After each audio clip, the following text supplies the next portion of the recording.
Not too long ago, I made a video about what the last great Robert Zemeckis movie was, and it made me think about a similar director who's had a similar path, Ron Howard. I've been reading a lot about his upcoming movie Eden, and I feel like I should be super excited for it. And it follows a group of people who apparently leave society in order to venture in the Galapagos Islands and find the meaning of life. And that honestly sounds like it could be fantastic. It's got a bit of a Into the Wild vibe to that premise, but something about Ron Howard in the director's chair makes me feel skeptical these days, and it made me think about what the last time was when we truly saw Ron Howard at full strength. Before we answer the question of what his last great movie was, here's a quick history of Mr. Ron Howard. Ron used to be a bit of a boy wonder in Hollywood. He started out his career as an actor, starring in movies like American Graffiti, directed by George Lucas, but he quickly started to make an impact in directing. In the 1980s, he was known for directing crowd pleasers like Splash, Cocoon, Willow, and Parenthood,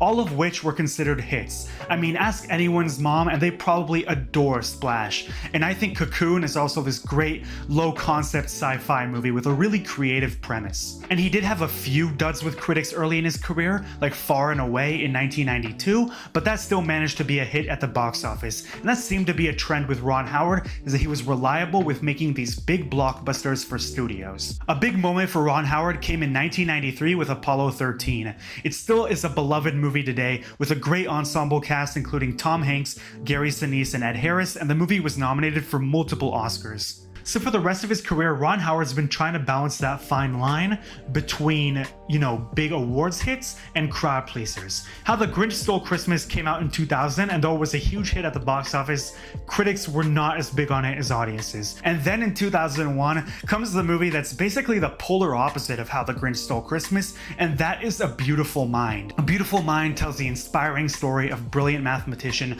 John Nash, who struggled with schizophrenia. It's a beautiful film that focuses on the trials he goes through, as well as his love for his wife Alicia Nash, who Jennifer Connelly won an Oscar for playing. Most importantly, the movie won Best Director for Ron Howard and Best Picture for Howard and Brian Grazer, his producing partner throughout all of his movies. I really love everything about it. I honestly think Russell Crowe should have won for it too. So I feel like basically every movie in Ron Howard's career since A Beautiful Mind is trying to escape the shadow of that movie by being anywhere near as good. In 2005, Howard released Cinderella Man, which I think is a great movie. I'll just say that out front. It's about a basically penniless boxer during the Great Depression who rises to glory again, played very well by Russell Crowe, and Paul Giamatti got an Oscar nomination for it. Again, huge hit with critics and audiences, but audiences started to diverge a little bit after that, starting with The Da Vinci Code. The movie only got about 30% on Rotten Tomatoes, but made $700+ million at the box office. The movie attracted fans of mysteries and thrillers, as well as Tom Hanks' star power, and the beloved book series written by Dan Brown. So The Da Vinci Code really found its following with audiences, and then Frost Nixon 2 years later in 2008 managed to get multiple Oscar nominations, including picture, director, and actor for Frank Langella. Frost Nixon is again, I think, an incredible movie. It's a portrait of an America disillusioned with its presidential figure, in this case Richard Nixon, and this interview with David Frost, played greatly by Michael Sheen, becoming this sort of trial that Nixon never had when he resigned. A year later, Ron Howard comes out with his sequel, Angels and Demons. The movie still doesn't do great with critics. It only has a 37% on Rotten Tomatoes, but it still manages to make nearly $500 million. I personally think this one is a lot worse than The Da Vinci Code, but that might just be me. But his next film after Angels and Demons may be what began his loss of credibility with the studios, and that's The Dilemma. The Dilemma was a comedy that came out in 2011 with Vince Vaughn and Kevin James. The movie was panned by critics and only made $69 million compared to its $70 million budget. It's good that he managed to redeem himself with audiences just 2 years later with Rush. Chris Hemsworth plays James Hunt and Daniel Bruhl plays Niki Lauda, and the movie depicts their rivalry throughout their Formula One careers. The movie is emotional, the racing scenes feel dirty and gritty. Daniel Bruhl got a Golden Globe nomination for the movie, and it made nearly $100 million compared to to its $30 million budget. It's really engaging in the way it's edited, plus Hans Zimmer's score coming in. It's just a great, engaging watch for everyone, and it's what many people may consider the last great Ron Howard movie. In the Heart of the Sea comes out around Christmas time 2015. It's got Chris Hemsworth,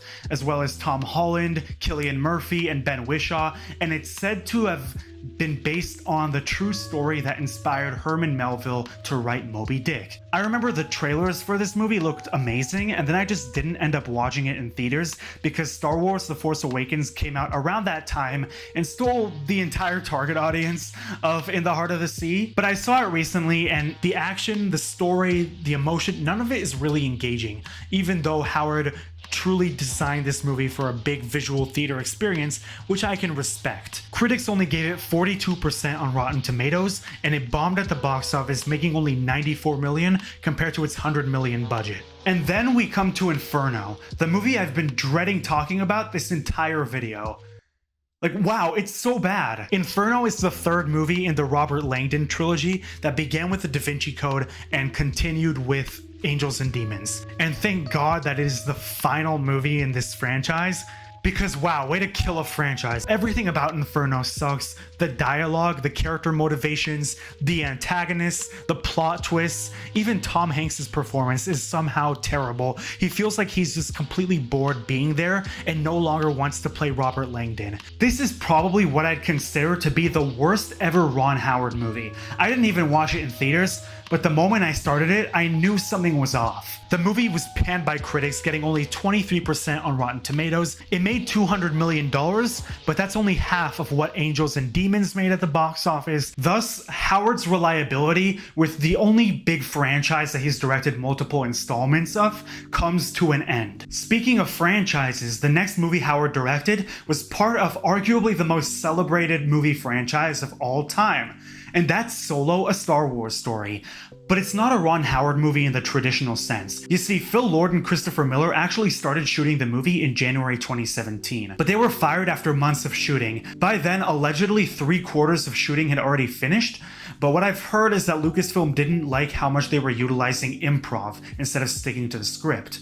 So Ron Howard is brought on after Lord and Miller are fired, shoots about 3 months of reshoots, and then 9 months later in May 2018, the movie is released. I really enjoy Solo. I think it has some great performances from Alden Ehrenreich, Donald Glover, and Emilia Clarke. I think the movie's far from perfect. I don't think I'd even call it great. Now, the visuals and cinematography are beautiful, but I genuinely don't know how much I can credit Howard with that, considering he came on very late in the production process, and I don't know how much creative freedom they really gave him, especially after they fired Lord and Miller for utilizing so much directorial freedom. Typical Disney, am I right? To date, Solo has been the last movie from Ron Howard to get a traditional theatrical release. In late 2020, Hillbilly Elegy was released on Netflix during the pandemic. The movie was marketed as a big Oscar player, but ended up only getting 25% on Rotten Tomatoes. The movie got 2 Oscar nominations, Best Supporting Actress for Glenn Close and Best Makeup and Hairstyling, but those were really the only things about the movie that people looked at in a positive light. I think this is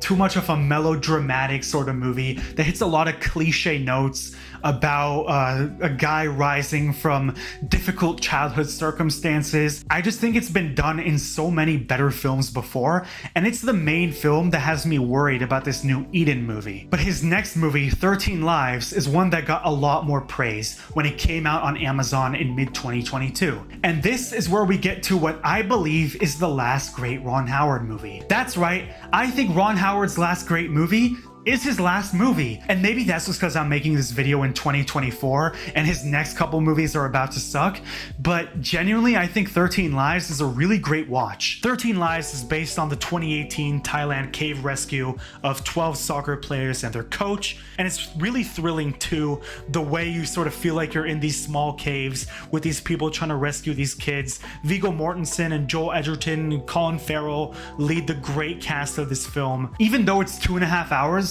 I really think it manages to capture your attention for every moment and not let go until the very end where you really get to exhale. I think the reason Ron Howard has sort of fallen from grace is because often his movies choose one or the other. They're either taking on this big visual feat, maybe often crowd pleasers, but then they often sacrifice that great script and story that have propelled his other films to Oscar buzz. Ron Howard's next two movies are taking on these two very different paths.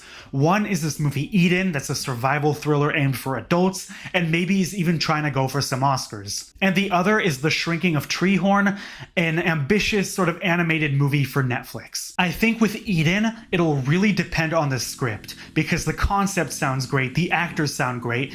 It'll just have to come to if the story is interesting, if the characters manage to grab us, because Howard has proven that he can work with actors, even get them Oscar wins, and he can take on these beautiful visual settings around the world. I just hope it manages to keep that great story and characters that propelled a lot of audiences to his films before this rockier recent era. Thank you very much for watching this journey throughout Ron Howard's career with me. Let me know what you think and if you agree that 13 Lives is his last great film, and of course, as always, stay tuned for more.